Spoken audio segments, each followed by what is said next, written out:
ராசி, விசாக நட்சத்திரம். இது குருவோடைய நட்சத்திரம். மொத்த தசா காலங்கள் 16 வருடங்கள். என்னோட கால்குலேஷனுக்கு ஒரு 11 வருடங்கள் எடுத்துக்கிறேன். சனி வந்து உங்களோட ஜனன கால ஜாதகத்தில் எப்படிப்பட்ட தசா இருப்புகள் இருக்குது அப்படின்னு பார்த்துட்டு இந்த முழு பதிவை பாருங்கள்.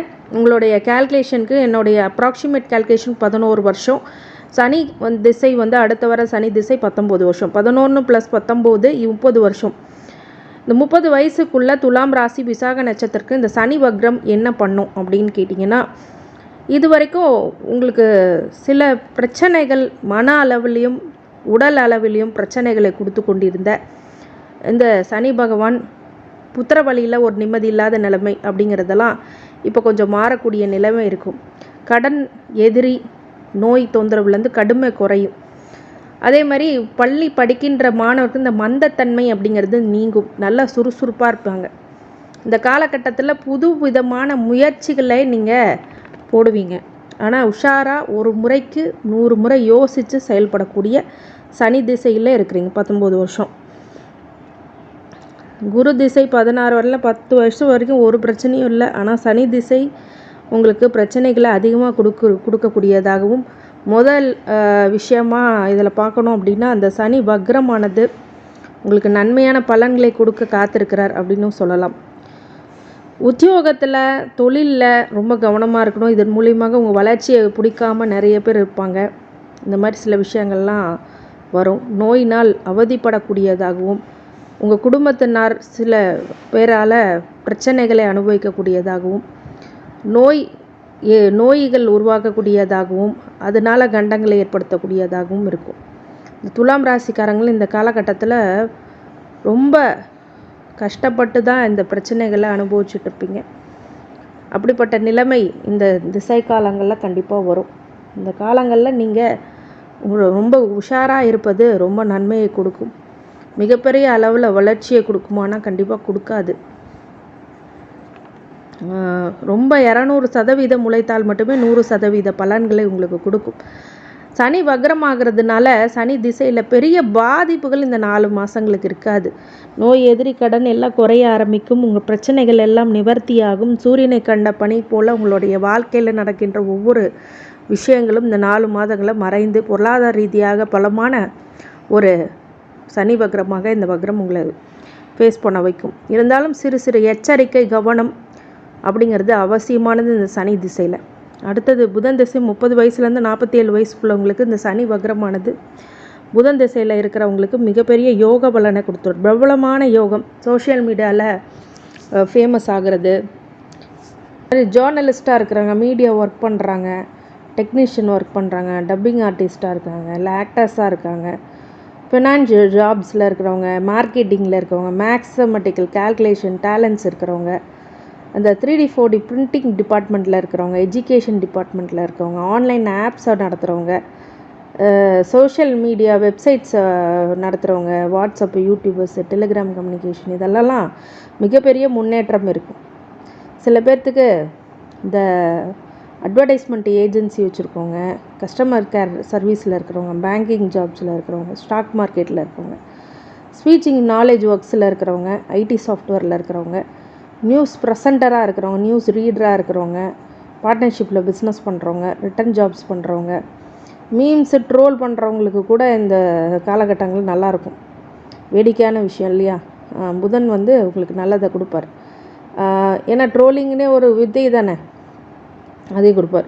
Mathematical departments, mobile showroom, mobile business, இது மாதிரி கூட்டு வியாபாரம், இந்த மாதிரி சிபிஐ டிபார்ட்மெண்ட்டில் உள்ளவங்க,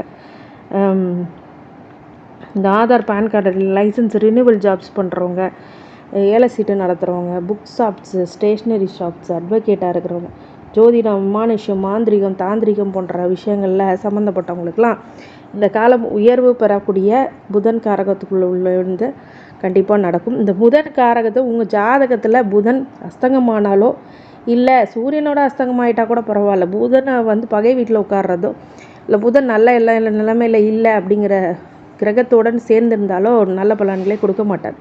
அது உங்கள் ஜனனகால ஜாதகத்தை தான் சர்ச் பண்ணணும். இதுக்கு விதிவிலக்கு அதுதான். அடுத்தது கேது திசை 47 வயசுலேருந்து 54 வயசு வரைக்கும். இந்த கேது திசை பொதுவாகவே துலாம் ராசிக்கு பெரிய நல்லது பண்ணாது. ஏன்னா சுக்கிர காரகத்துவத்தில் பிறந்துட்டு நீங்கள் இந்த கேது வந்து உங்களை ரொம்ப அப்செட் பண்ணும், மைண்ட் டைவர்ட் பண்ணும், மைண்டை வந்து ஒரு நிலையாக படுத்தாது. அந்த ஒரு நிலைப்படுத்துறது தான் இப்போ மெடிடேஷன் பண்ணணும்னு சொல்ல வந்தது. மிகப்பெரிய அளவில் கேது ஞானத்தை கொடுப்பார், ஸ்பிரிச்சுவல் லைஃப்பை கொடுப்பார், தனிமையை உண்டாக்குவார். உங்களை வாழ்க்கையில் நீங்கள் யார்கிட்டையுமே பழகாத அளவுக்கு என்ன பிரச்சனைகளை கொடுக்கணுமோ அதை கொடுத்துருவார். அடுத்தது சுக்கிர திசை 54லேருந்து 74 வயசு வரைக்கும். இந்த சுக்கிர திசை தான் துலாம் ராசிக்கு ராசியாதிபதி திசை. துலாம் ரக்கமோ ரிஷப லக்னமோ இருந்தால் இது ஒரு நல்ல திசை. அதே மாதிரி மகர கும்ப லக்னத்துக்கும் நல்ல திசை. சுக்கிர திசை வந்து பொதுவாகவே பார்த்தீங்க அப்படின்னா 8க்கும் 12க்கும் உடையவர் அப்படிங்கிறது சுக்கிரன். அப்படிங்கும்போது 8க்குடையவரும் அவர் தான், உங்கள் ராசியாதிபதியும் அவர் தான். அப்படிங்கும்போது சுக்கிரன் உங்களுக்கு நன்மையும் செய்வார், திடீர் அதிர்ஷ்டத்தை கொடுப்பார், திடீர் பண வரவுகளை கொடுப்பார். கொஞ்சம் அசிங்க அவமானம், இந்த கான்ட்ரவர்சி பீரியடை கொஞ்சம் கொடுப்பார். சனி வக்ர பீரியடில் இது எல்லாமே நல்லபடியான நிவர்த்தியை கிடச்சி நல்ல ஒரு யோகத்தை கொடுக்கக்கூடிய காலகட்டமாக அந்த சுக்கிர திசை கண்டிப்பாக உருவாகும். உத்தியோகத்தை தொழிலில் விரிவாக்கம் பண்ணுவீங்க.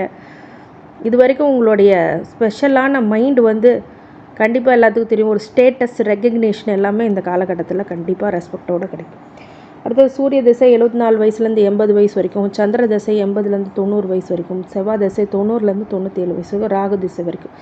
சூரிய சந்திர செவ்வாய் திசை பொதுவாகவே இந்த சூரிய சந்திரன் செவ்வாய் திசை பொதுவாகவே பார்த்திங்கன்னா சூரியன் வந்து உங்களுக்கு 11க்கு உடையவர், இது லாபத்தை தான் அதிகமாக கொடுப்பார். சரிங்களா? சந்திர திசை அப்படிங்கிறவர் உங்களுக்கு 10க்கு உடையவர் அப்படிங்கிறது தொழிலை விரிவாக்கம் பண்ணக்கூடிய திசை இந்த சனி வக்ரத்தில் கொடுப்பார். பொதுவாக சனி பீரியடில் சூரிய சந்திர திசை நல்லது பண்ண, ஆனால் சனி வக்ரத்தில் பெரும் நன்மையை கொடுக்கும். செவ்வாய் திசை 7க்கும் உடையவர், 2க்கு 7க்கும் உடையவர் செவ்வாய். அப்படிங்கும்போது உங்களுக்கு யோகத்தை கொடுப்பாரா அப்படின்னா தனம், குடும்பம், வாக்கு அப்படிங்கிறதெல்லாம் ஒரு மரியாதைக்குரிய இடத்துக்கு வைப்பார். 7க்குடையனால் கலத்துற வகையில், அதாவது உங்கள் மனைவி வழியிலையோ கணவனாக இருக்கும்போது மனைவியோ, மனைவியாக இருக்கும்போது கணவனுக்கோ நல்ல ஒரு அண்டர்ஸ்டாண்டிங், அதுக்கப்புறம் நல்ல ஒரு பிரச்சனைகளிலிருந்து நிவர்த்தி பெறக்கூடியதாகவும் உங்கள் துணைவியார் உங்களுக்கு மிகப்பெரிய துணையாக இந்த காலகட்டத்தில் இருப்பார். ஆனால் உங்களை உடல்நிலையும் மனநிலையும் நீங்கள் ஜாக்கிரதையாக பார்த்துக்கணும். மனசுக்கு பிடிக்காத ஒரு விஷயத்த பண்ணாதீங்க. மனசுக்கு தேவையில்லாத நினச்சி இருக்கிற விஷயங்களில் ஈடுபடாதீங்க. மனசுக்கு தோன்ற விஷயங்களை பண்ணுங்கள். ஆரோக்கியமான உடல்நிலையை செய்யுங்க, நேரத்துக்கு செய்யுங்க, நேரத்துக்கு தூங்குங்க. இந்த சனி வக்ரம் உங்களை ஒன்றும் பண்ணாது, நன்மையை தான் அதிக அளவில் பண்ணுவார்.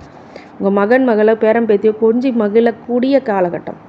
உங்கள் பேர பிள்ளைங்களை மகன் மகளுக்கு நல்ல ஒரு கைட் பண்ணுவீங்க.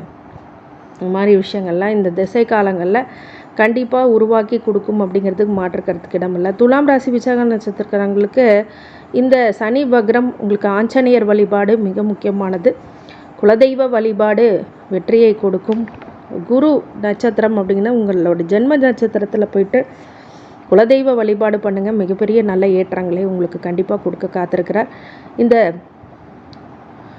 துலாம் ராசி விசாக நட்சத்திரத்துக்காரங்களுக்கு அனைத்து ஐஸ்வர்யங்களும் சகல சௌபாக்கியங்களும் மன நிம்மதியும் ஆரோக்கியத்தை கொடுக்க வேண்டும் என்ற எம்பெருமான் மகா ஐஸ்வரனை வேண்டி வணங்குகின்றேன். வாழ்க வளமுடன். திருச்சிற்றம்பலம்.